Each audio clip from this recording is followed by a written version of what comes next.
Hello and welcome to my channel. My name is Kate. If you're new here, I like to talk about all things luxury.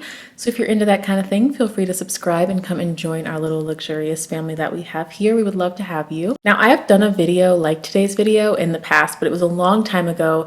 I wanted to talk about categories of luxury that I don't buy, specifically as a former shopaholic and a current luxury minimalist, if you like to use that term. I feel like I have a bit of a different perspective than I did a few years ago. I would say around within the last 2 years or so is when I stopped shopping so much and I started just focusing on things that I really love and really liked. I actually just realized I don't have my ring on. Hold on. I can't do a video without it. All right, that's better. Anyway, I feel like my perspective is a bit different now. About 2 years ago, I would say that I really slowed down and cut back on shopping, and now I really focus on the things that I really want, really like, really enjoy, and that fit my style. I feel like I've really dialed it in a lot. I did a video a while back also about how I stopped shopping so much, so if you want to check that one out, I'll link it down below. But I think I have a very good grasp now on like who I am, what I like, and I want to share the things that I just don't buy. Now, I want to preface this by saying too, this does not mean that under no circumstances will I buy any of these items. You may see me pop up with one or two of them at some point in time, but these are not categories that I focus on, and these are not categories that I try to spend money on. They're normally ones that I just gloss right over and don't even really pay attention to. Let me open up my list and let's go through it. First is one that I feel like a lot of people are really into, and I just have never really been all that into: designer jewelry. Now, I know you see the Tiffany necklace. I've been known to purchase a couple things in this category, not very many, honestly. I have this Tiffany necklace and then I have a David Yurman bracelet. Outside of that, I really don't have any like name brand jewelry. Any jewelry that I do buy tends to come from an online jeweler. And then I also get jewelry off of Etsy. So as long as it's made with like high quality materials, I don't want to pay for anything that is like cheap. I definitely am not paying for costume jewelry. That's another reason that I don't buy jewelry from some designer brand. Like, okay, you have two kind of separate designer jewelry types, right? So you have like Cartier, Tiffany, Harry Winston, like the one Van Cleef and Arpels. Like you have things like that where they are making real jewelry. They are just, hiking up the prices a lot because it's name brand. I like all of those places except for Tiffany's now. I had a bad experience with them last year and haven't bought anything since. Actually, let me elaborate on that a little bit more. So this Tiffany necklace I purchased pre-loved. This was a while back. This probably was made in the early 2000s. And then my fiance got me a new necklace from Tiffany's that is very similar to this one, but it has a heart and it has a diamond in the middle. He got that for me last year for Christmas.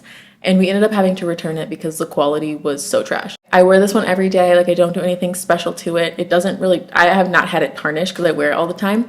The one that I had, it within a couple days was already tarnishing to a point where I had to clean it. And then it was also making me break out a little bit. Like I don't have any type of reaction to this. Tiffany's sterling silver I am normally fine with. And that's like where I trust sterling silver to come from. I don't like to wear sterling silver jewelry often because I feel like from different companies it can be hit or miss. And that's exactly what happened with this Tiffany's necklace. Had to return it because I was breaking out and because it was tarnishing super fast. The material was way thinner than what they used on the old ones.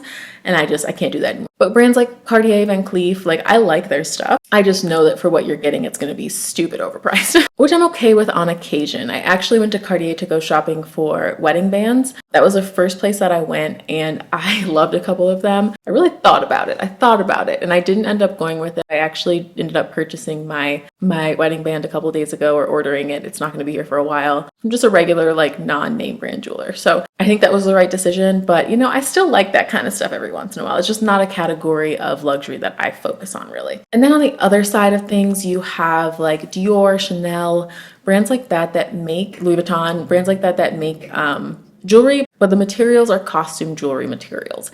And that is the stuff that I don't love. Now, it's not because I don't like the way that it looks, and it's not because I feel like too good for that, those little, materials that aren't high quality. It's actually not that. It's that I am so scared for it to irritate my skin, and I don't want to buy anything and pay that much money for something that is going to bother my skin. I would rather go on Etsy, find a jeweler who's making items out of real gold or platinum or whatever, like solid, actual, real jewelry.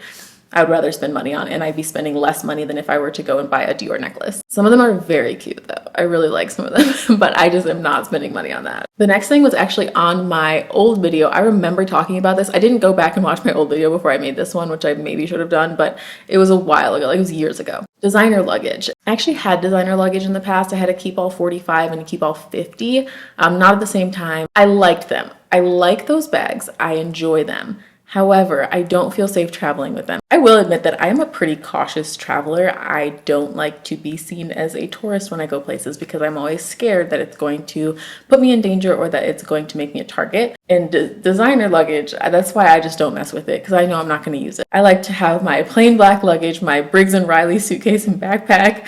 I'd say about half the times that I travel for work, and then the other half of the time it's for fun. So maybe if I was going somewhere for fun and I was like choosing the place and I knew where I was going or I was familiar with the area, otherwise you just don't really know. Like it can be a super safe area, it can be great and all that stuff, but if I don't know that area well, like I just am usually not that comfortable bringing a bunch of designer bags and bringing, designer luggage. So I don't typically do that. One designer bag that I will bring, this is a side note, one designer bag that I will bring when I travel is my Chanel wallet on chain. I feel like that's perfect. I can fit it inside my backpack, so it doesn't have to go into like a checked bag or anything. I don't have to worry about making room for it anywhere. It's small. You can put it under your coat if you have a coat, if you don't feel like you should be out, having a Chanel bag. The logo is so small, it's not flashy. It's close to your body, it's a crossbody. Like I feel fine traveling with that one. I travel with it all the time. It's actually one of the only times that I use that bag. There are some pieces of luxury luggage that I find so beautiful, but I'm not going to use it. I'm not going to use it. I know myself well enough now that I am just not going to use it. The next thing is personalized designer items. Here is where I may at some point make an exception for some piece, maybe eventually. Nothing in mind right now. Things like hot stamping your bag at Louis Vuitton or getting something that is really personalized or custom. I don't want it because I tend to sell bags and I want to be able to have that resale value. And I think it is absolutely ridiculous when I go on resale sites and I see these hot stamped bags from Louis Vuitton and they're still charging the regular price as if it was not hot stamped. Like this has somebody else's initials on it. Like why would I pay extra for that? Like why would I pay the same amount for that as I would for a blank one? Okay, the next thing is not, I guess, really a category. These are some specific things. I would not buy bags brand new from Chanel, Dior, Bottega Veneta. Really, I think those are like the major ones that I wouldn't buy brand new. Things that I would buy brand new that I feel like are reasonably priced are like YSL, Louis Vuitton, things like that, where I feel like, okay, the resale price is not that far from the regular price. And a lot of those items are $1,000, maybe $1,500. In that range, I'm fine with purchasing new. But with these Chanel bags costing $10,000, these Dior bags costing $6,000, and then the resale value is just not that. Like, yes, you can see Chanel bags reselling for like 10K, 9K, but a lot of them after they've been used, they're more at like 6,000. I'm not willing to take a $3,000 L on a bag, and that's if I get lucky and the reseller pays me a good amount for that bag. Just not something that I'm willing to do at this point in my life. I've actually never done it, so I don't think that it's like a growth thing maybe on this one. It's just a that doesn't make sense to me thing. Unless it was a piece that I knew I was absolutely going to keep forever, and I couldn't feel confident getting something like that from one of those brands that I would just know that I'm going to keep forever. I just won't do it. The next one is trend bags while they are still at the peak of their trend. For example, the Bottega Veneta Mini Jody bag. I did not like this bag at first, and then it became super popular, and I remember the moment when I started liking it. I was in Newport Beach. I was over by where the Real Real is, and there was a girl, and she was walking across the street, and she had the green, I think the color is called Parakeet, and she had the cutest, like chicest little outfit on, and then she had that bag, and she was carrying it across the street in a way that was like Carrie Bradshaw, like, doing her like little light run across the street, and I was like, that bag is fabulous, I need it. But I still didn't buy it for another year after that because the prices on them, the resale prices were not bad, but then I waited until the point where the resale prices were low. And I ended up getting one, and I love it so much. And that's a bag where I feel like I'm really going to keep it. First of all, I only paid $1,400 for it, $1,500 maybe, instead of I think it's like $2,800 brand new. So I will probably keep that bag for a long time. And it's not like on trend anymore, but it's still stylish. It's still beautiful. I love it. It's so, so good. The next one is full price designer clothing items. Now, I like a good designer clothing piece. I like it. I'm starting to find that I really like a couple of good designer clothing pieces, but I will not purchase them at full price. They either have to be on sale from the brand, on sale from like Saks, Nordstrom, Bloomingdale, something like that, or from the Real Real. Now, controversial opinions about the Real Real. I know there's a lot of things about the Real Real that I will talk about in another video. I actually made a full video about why people don't trust the Real Real. And I mentioned there, like I shop at the Real Real. I have gotten so many good pieces from them. You just have to be smart about it. Like you have to be the one to really be vetting these things. They're not going to do it for you.